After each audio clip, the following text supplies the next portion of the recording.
राधे राधे मेरे प्यारे भाइयों बहनों माताओं व बंधुओं, संस्कार की बातें चैनल में आपका स्वागत है। बंधुओं, आज द्वादशी के दिन मैं आपको सुनाने जा रही हूँ एकादशी व्रत पारण की कथा। बंधुओं, जिसे सुनने मात्र से आपको एकादशी व्रत के पूर्ण फल की प्राप्ति होगी। बंधुओं, यदि आपने हमारे YouTube चैनल को अब तक सब्सक्राइब नहीं किया तो जरूर करें और बेल आइकन दबाना ना भूलें, ताकि आपको हमारी आने वाली सभी वीडियोस की जानकारी सबसे पहले हो सके। बंधुओं, वीडियो को पूरी सुनने के बाद कमेंट बॉक्स में जय तुलसी माँ जरूर लिखें। बोलो तुलसी माता की जय हो। हमने आपके मुख से तुलसी के पत्र और पुष्प का शुभ महात्म सुना, जो भगवान विष्णु को बहुत ही प्रिय है। अब हम आपसे तुलसी की पुण्य में कथा को सुनना चाहते हैं।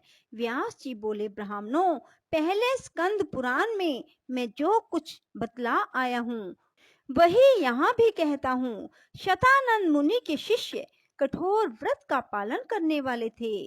उन सब ने एक दिन अपने गुरु को प्रणाम करके परम पुण्य और हित की बात पूछी। शिष्यों ने कहा, नाथ, ब्रह्म वेताओं में श्रेष्ठ आपने पूर्व काल में ब्रह्मा जी के मुख से तुलसी जी के जिस कथा का श्रवण किया था उसको हम सब सुनना चाहते हैं।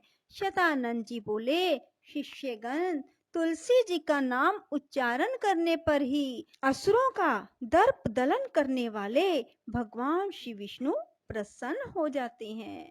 मनुष्य के पाप नष्ट हो जाते हैं, उन्हें अक्षय पुण्य की प्राप्ति होती है, जिसके दर्शन मात्र से करोड़ों गोदान का फल प्राप्त होता है। उस तुलसी का पूजन और वंदन लोग क्यों ना करें। कलयुग में संसार में वे मनुष्य धन्य हैं जिनके घर में शाल ग्राम शिला का पूजन संपन्न करने के लिए प्रतिदिन तुलसी का वृक्ष भूतल पर लहलहाता रहता है। जो कलयुग में भगवान श्री केशव की पूजा के लिए पृथ्वी पर तुलसी का वृक्ष लगाते हैं, उन पर यदि यमराज अपने किंकरों सहित रुष्ट हो जाए तो भी वे उनका क्या कर सकते हैं।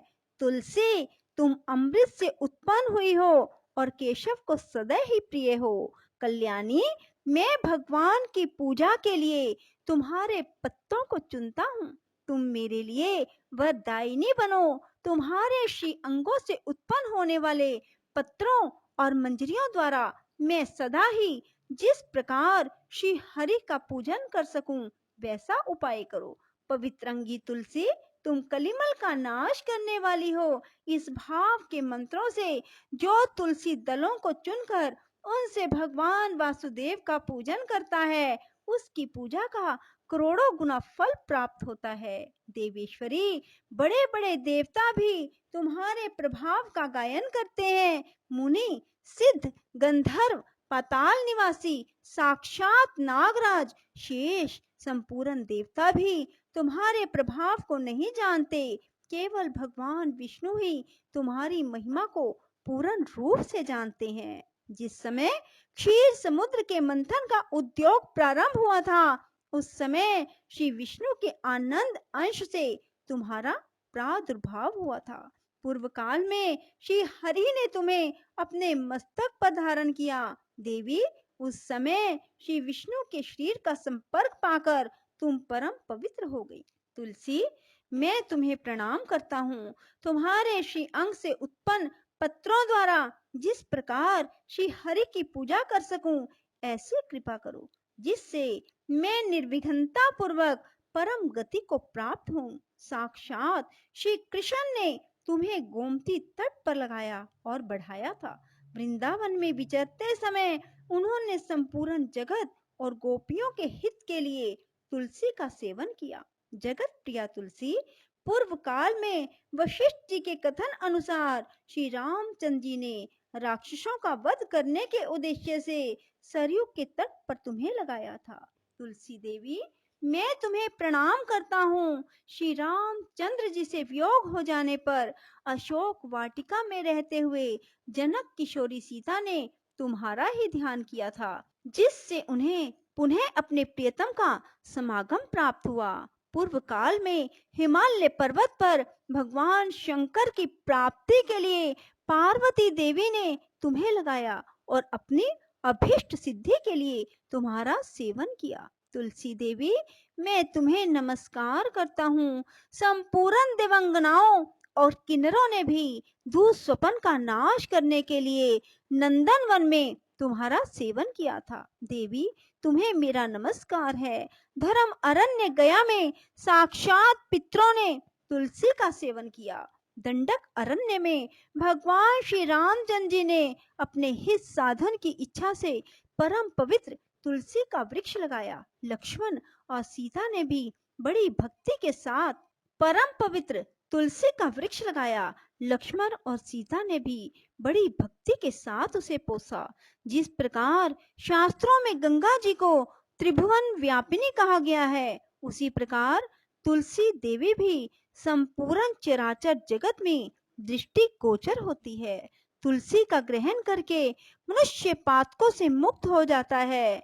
और तो और मुनीश्वरों, तुलसी के सेवन से ब्रह्म हत्या भी दूर हो जाती है। तुलसी के पत्ते से टपकता हुआ जल जो अपने सिर पर धारण करता है, उसे गंगा स्नान और 10 गोदान का फल प्राप्त होता है।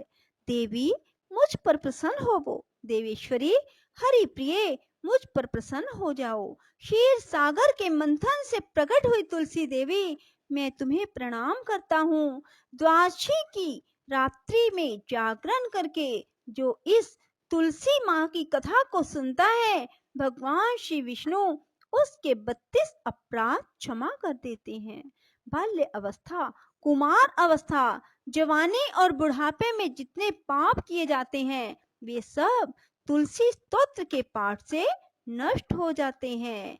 तुलसी के स्तोत्र से संतुष्ट होकर भगवान सुख और अभ्युदय प्रदान करते हैं। जिस घर में तुलसी जी की इस कथा को सुना जाता है, पढ़ा जाता है, उसका कभी अशुभ नहीं होता, उसका सब मंगल ही होता है, किंचित भी अमंगल नहीं होता। उसके लिए सदा सुकाल बना रहता है, वह घर प्रचुर धन धान्य से भरा रहता है।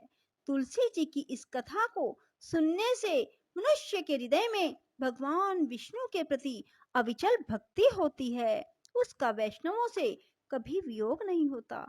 इतना ही नहीं, उसकी बुद्धि कभी अधर्म में प्रवृत्त नहीं होती। जो द्वादशी की रात्रि में जागरण करके तुलसी जी की इस कथा का पाठ करता है, उसे करोड़ों तीर्थों के सेवन का फल प्राप्त होता है। बोलो विष्णु भगवान की जय, तुलसी माता की जय। राधे राधे, जय श्री कृष्णा। बंधुओं, यदि आपको हमारी वीडियो पसंद आए तो इसे लाइक करें और शेयर भी जरूर करें। धन्यवाद।